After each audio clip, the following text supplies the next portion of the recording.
Welcome to our channel viewers. Humayun ड्रामे की next episode बहुत ही मज़े की होने वाली है। व्यूवर्स, आप लोग ये देखने जा रहे हैं कि अब फाइज जैसे ही वापस अपने शहर आता है तो उसकी मुलाकात नासिर से होती है और नासिर फाइज से कहता है कि मुझे तुमसे बहुत ज़रूरी बातें करनी है और अगर ये बातें मैंने ना की तो तुम्हारी ज़िंदगी में बहुत बड़ी मुसीबतें आ जाएंगी।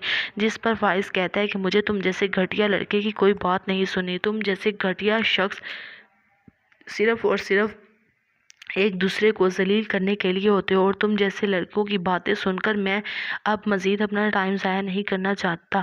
जिस पर नासिर कहता है कि ये बातें अगर तुमने ना सुनी तो ना सिर्फ तुम्हारा नुकसान होगा बल्कि मेरा तो बहुत बड़ा नुकसान हो रहा है, मैं तो अपनी ज़िंदगी ही खोने वाला हूँ।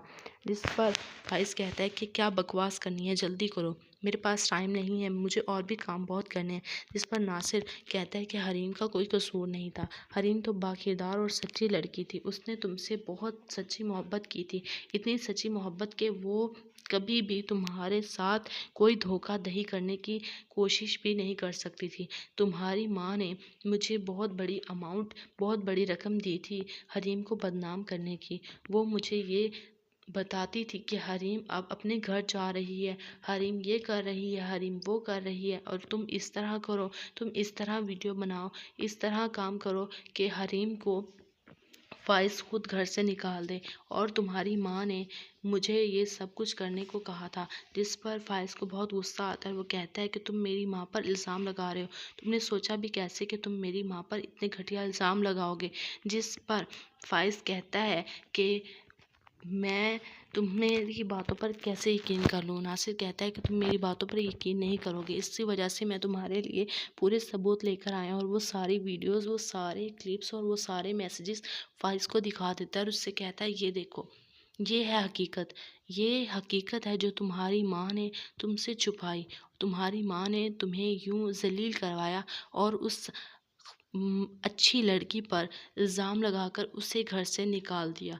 इस वजह से मैं तुम्हें ये समझा रहा हूँ कि तुम जाकर हरीम से जल्द जल्द माफ़ी मांग लो। मैंने कहकिशा बेगम को बहुत समझाया और उन्हें ये कहा कि वो जाकर हरीम से माफ़ी मांग ले, लेकिन उन्होंने मेरी बात नहीं सुनी और उन्होंने कहा कि जिसको बताना है जो बता दो, मैं अपनी बात से नहीं हटूँगी और कोई भी मेरी बातों पर यकीन नहीं करेगा। तुम झूठ बोल रहे हो यही समझेंगे।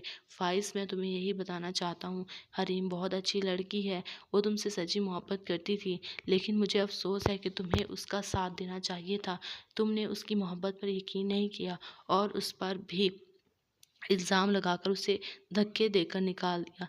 इस वजह से फ़ाइज़, अब तुम जल्द से जल्द हरीम से माफ़ी मांग लो, यही तुम्हारे लिए बेहतर है। और अगर तुमने हरीम से माफ़ी ना मांगी तो जिस तरह मैं इस ज़िंदगी और इस दुनिया में तंग नज़र आ रहा हूँ और लोग मुझ पर हंसेंगे, थू थू करेंगे, इसलिए तुम्हें बेहतर है कि तुम भी हरीम से माफ़ी मांग लो। अगर वो तुम्हें माफ़ कर देती है तो तुम्हारी ज़िंदगी बेहतर हो सकती है और तुम्हारे हालात भी। तुम्हारे साथ आज जो कुछ भी हो रहा है वो सिर्फ़ और सिर्फ हरीम की बद्दुआ की वजह से है। अगर उसने बद्दुआ नहीं भी दी, लेकिन वो बहुत अच्छी लड़की थी और नेक लोगों की दुआ रब बहुत जल्द सुनता है। तो फ़ाइज़ एक दफ़ा हिल जाता है कि उसकी माँ ने उसके साथ क्या किया। तो क्या होगा नेक्स्ट एपिसोड में आप